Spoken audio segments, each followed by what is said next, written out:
はい、盆栽からしたらもったいない、松盆栽生産日本一の高松の盆栽園北谷温泉4代目北谷隆一です。今回のテーマは冬にやった方がいいこと、やってもいいこと、やらない方がいいこと、ダメなことと、ちょっとずつ強さが変わっていく感じの、そういうのをホワイトボードを使いながらねご説明していこうかなと思います。で、本題に入るまで少しだけお時間ください。今無料のメールマガジンやっております。メールアドレスでね登録してもらうだけで定期的にYouTube の今まで喋ったことを、その文字に起こして分かりやすく文字に起こして専用の動画なんかでね説明してますので、そっちでは復習的な感じで、やってみてください。概要欄にあります、では本題に戻ります。冬にねやった方がいいこと、やってもいいこと、やらない方がいいこと、ダメなことと、やった方がいいこととダメなことだけではちょっとくくりにくいなっていうところもあったんで、こういう4つでねくくってみました。で早速いきましょうかね。やった方がいいこと、冬にやった方がいいこととしてはハスカシですね。他の言い方で言うと古羽鳥みたいな言い方もあるし、葉見知りとか、そんないろんな言い方、要は葉っぱを減らす作業ですね。古葉もそうですし、新しい葉でもあまりにも混み合ってるとこは抜いてやって、きれいにするだけだったらやった方がいいことに入るかな。さらにしっかりね風通しよくして日当たりも中の方のね枝とか日当たり悪いとこ葉っぱがあったら余計悪くなるんで、そういうとこの日当たりのためにもハスカシはやった方がいいですよと。あと次いきますね。正しい方法での薬剤散布。薬剤散布の話ってかなりデリケートなんで、何でもここで薬剤の名前とかねなかなか言えない場合が多いんですけど、正しい方法での薬剤散布は大事だなと。で今日は冬の話なんですけど、冬といえば代表的なところで石灰溶合剤っていうのがあります。石灰と硫黄、温泉とかである黄色っぽいね硫黄との合わせた薬剤なんですけど、そういう石灰溶合剤をかけると。だったら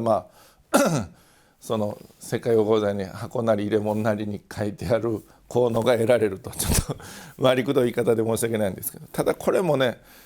今の石灰溶合剤に限ってはねちょっと手に入りにくいんで、なかなかおすすした方がいいですよと言いながらねやりにくい薬剤ではあるんですね。すごい匂いますし、金属とかも腐らすようなねそういう害もあるんで、ただ木にはやった方がいい効果ではあります。石灰溶合剤がダメだったら春にね気のん銅っていう、水和銅剤っていう、銅の薬ですね、平たく言うと、そういうのが殺菌剤で有名なのがあったりするんで、そういうのホームセンターとかお近くの農協とかで売ってるかな、そういうとこで探してもらって代用するのもありかなと思います。とりあえず今僕が思いついたあたりでやった方がいいことといえばこの2点ぐらいかなという。で次いってみます。こっちはもうやってもいいことなんで、やらなくてもいいですよと。でも やってもいいですよみたいな、そんな感じの話なんですけど、絶対にしなきゃいけないってことはないですね。最初いきます。この剪定ですね。剪定、これかっこ枝抜きと書いてますけど、枝抜きっていうのはその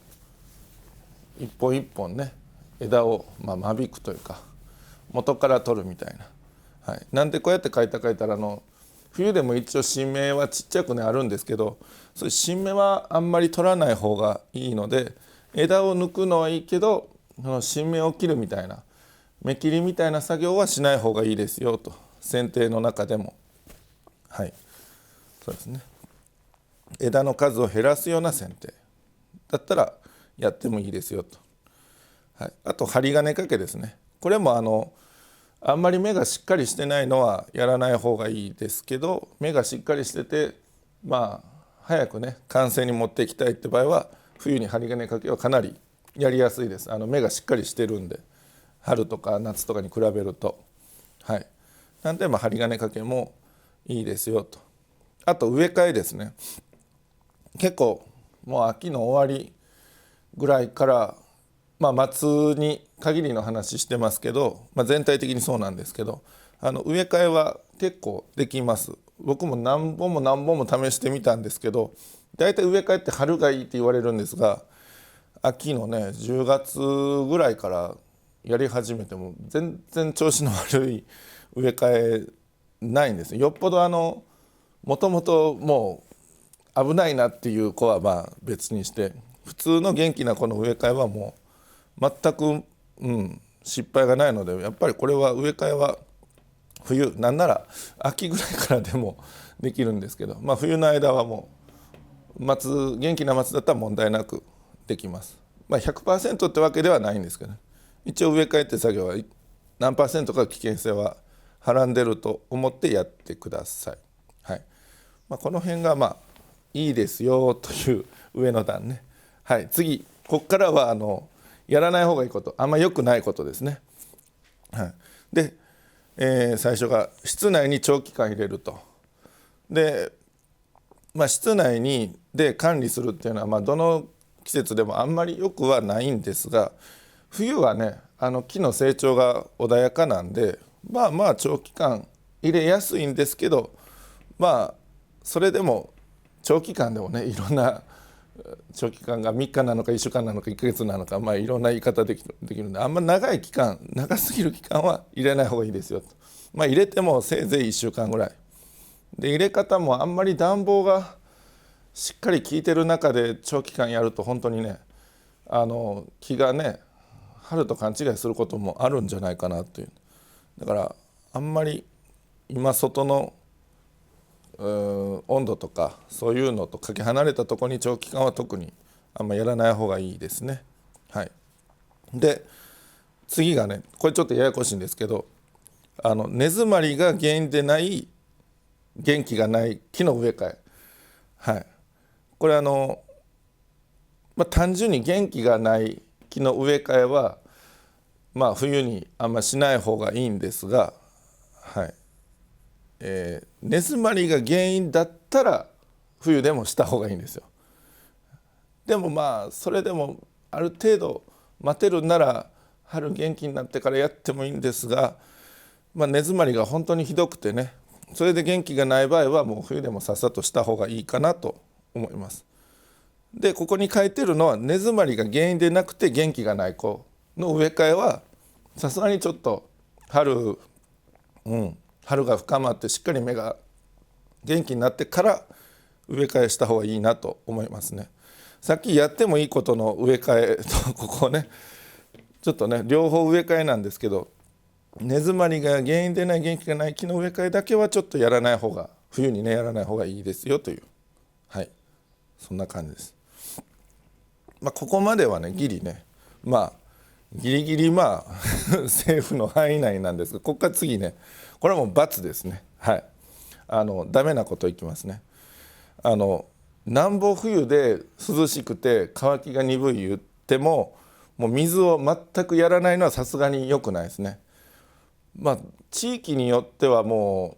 雨だけでいけるような場合もあるかもわからんですけど、割と晴れの多い地域で寒いから乾かんだろうと思ってほったらかしといくと、さすがにやっぱ冬でも水全くやらないのは良くない場合が多いと思います。だから水を全くやらないっていう言い方もいいですし、水のことをもう全く考えないっていう言い方に変えてもいいかもわからないです。冬でも。夏なんかはね絶対って言ったらダメですけど、天候が晴れならねもう一日毎日絶対やらないといけないですけど、冬はねやっぱ2日に1回とかね、場合によって3日に1回でもいい場合があるんですけど、全くやらないはちょっとさすがに、で全く考えないっていうのもダメなことに入れていいんじゃないかなと思います。はい。あと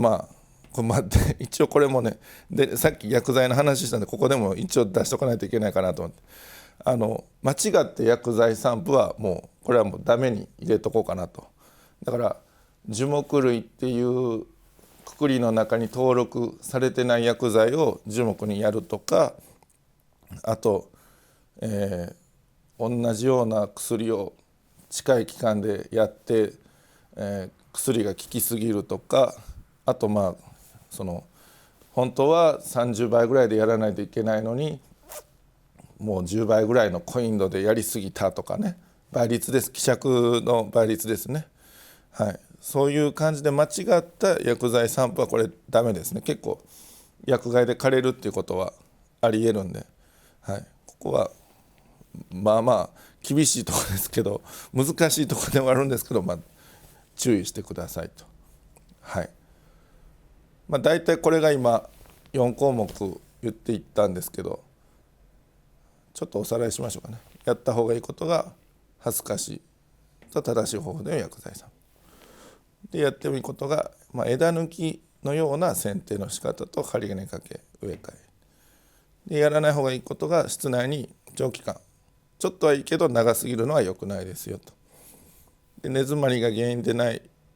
元気がない木の植え替えも、これも冬の間じゃなくて、ちょっとこういうケースは春まで待ってみましょうみたいな。で、ダメなことはもう水やりのことを全く考えないと間違った薬剤散布みたいな、はい、そんな感じでまとめてみました。もうちょっとね、他にも頭から絞り出したら細かいとこではあるかもしれないですけど、大まかにいくとこれぐらいでいいかなと思います。本日は以上です。盆栽からしたらもったいない北谷養成4代目北谷隆一でした。チャンネル登録、高評価、メールマガジンもよろしくお願いします。